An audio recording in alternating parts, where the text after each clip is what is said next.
Hello everyone, praise the Lord, जय मसिकी। आज चाहिँ हामी जुसी स्पाइसी पोक मोमो बनाइरहेको छौँ। यो चाहिँ अलिक डिफ्रेन्ट टाइपले हामीले बनाएको छौँ र यसमा हामीले पहिला पोकलाई चाहिँ हामी बोइल गर्छौँ। यसमा हामी सेलेरी, गार्लिक, जिन्जर, ओनियन हालेर हामी यसमा हाई हिटमा बोइल गर्नेछौँ र यसलाई चाहिँ हामी स्टर फ्राइड गरेर बनाउनेछौँ। अनि एकदमै यो राम्रो हुन्छ है। नर्मली त हामीले बनाइरहेको हेर्नुहोस् त। अब यो हामीले फुल हिटमा चाहिँ हामीले बोइल गरेको छौँ। अलमोस्ट यो हाम्रो डन भइसकेको छ। पोकलाई चाहिँ जहिले पनि हामीले यसले हाई उयसमा चाहिँ हामीले बोइल गऱ्यो भने है एकदमै राम्रो हुन्छ। अब यसलाई चाहिँ भइसकेको छ हेर्नुहोस् त। अब यसलाई हामी निकाल्छौँ अनि यसलाई एकदम चङ्क्स पिसमा चाहिँ है हामी काट्छौँ। यतिको भइसकेको छ। यसमा यो सेलेरी, गार्लिक, जिन्जरको पनि यसमा चाहिँ अब्जर्भ गरेर एकदम राम्रो फ्लेभर आउँछ। अब हामी चाहिँ यसरी काट्नेछौँ है। तपाईँहरूले यसलाई मिन होइन, अब यसरी चङ्क्स गरेर हामीले काट्नुपर्छ हो, बारिक बारिक गरेर। हेर्नुहोस् त, नर्मली त हामीले बनाइरहेको हुन्छ होइन काँचोमा, तर यसरी बनाएर खानुहोस्, तपाईँहरूले एकदमै राम्रो हुन्छ हो, चङ्क्स पिस। अब यो डो रेडी छ। हामीलाई इन्ग्रिडियन्ट्स यसरी काटेको छौँ। यसमा हामीले पोक मिटलाई है मजाले काटेको छौँ। अनि प्याज हामीले लिएको छौँ यो 4-5वटा। तपाईँहरूले कति बन्नु त्यो अनुसारले। यसमा चाहिँ स्पेसलिटी अनि इस्कुस पनि हामीले हालेका छौँ। इस्कुसलाई चाहिँ एकदम निचोड्नुपर्छ पानी। अनि यो जिन्जर, अनि यो सेलेरी, यो तपाईँको खोर्सानी, डल्ले खोर्सानी चप गरेको।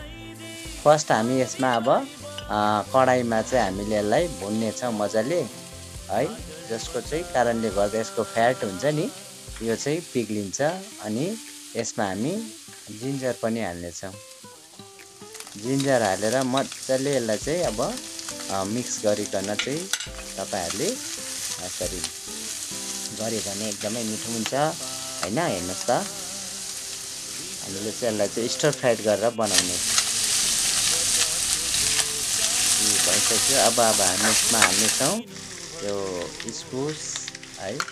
इस्कुसले झन् एक्स्ट्रा फ्लेभर आउँछ, एकदमै जुसी बनाउँछ है। तपाईँहरूले हाल्नुहोस्। अब हामी यसमा प्याज हाल्नेछौँ। प्याज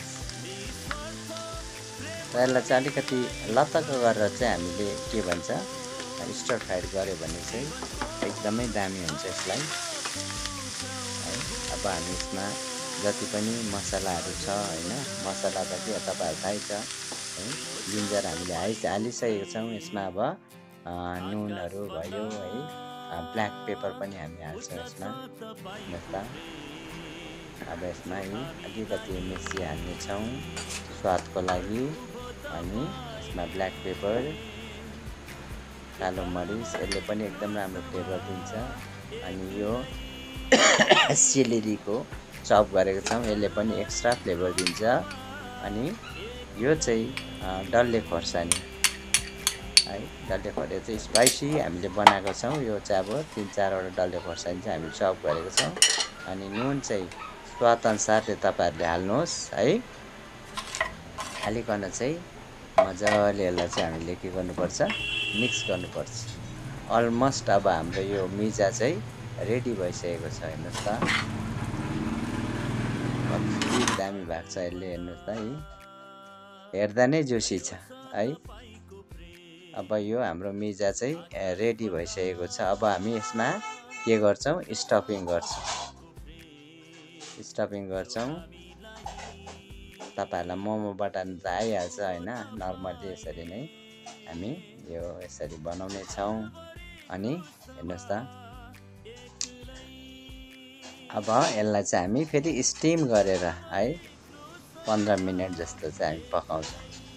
किनकि अलरेडी यो चाहिँ पाकिसकेको छ मिजा यसमा है। हेर्नुहोस् त मजाले। अब हाम्रो मोमो रेडी भइसकेको छ, जुसी मोमो तपाईँहरूले पनि यसरी बनाउनुहोस् अनि हाम्रो यो पिरो अचार सुपसँग इन्जोय गर्नुहोस् अनि हाम्रो च्यानललाई सब्सक्राइब, लाइक अनि सेयर गरिदिनुहोस्। हवस् त, ह्याभ अ नाइस डे।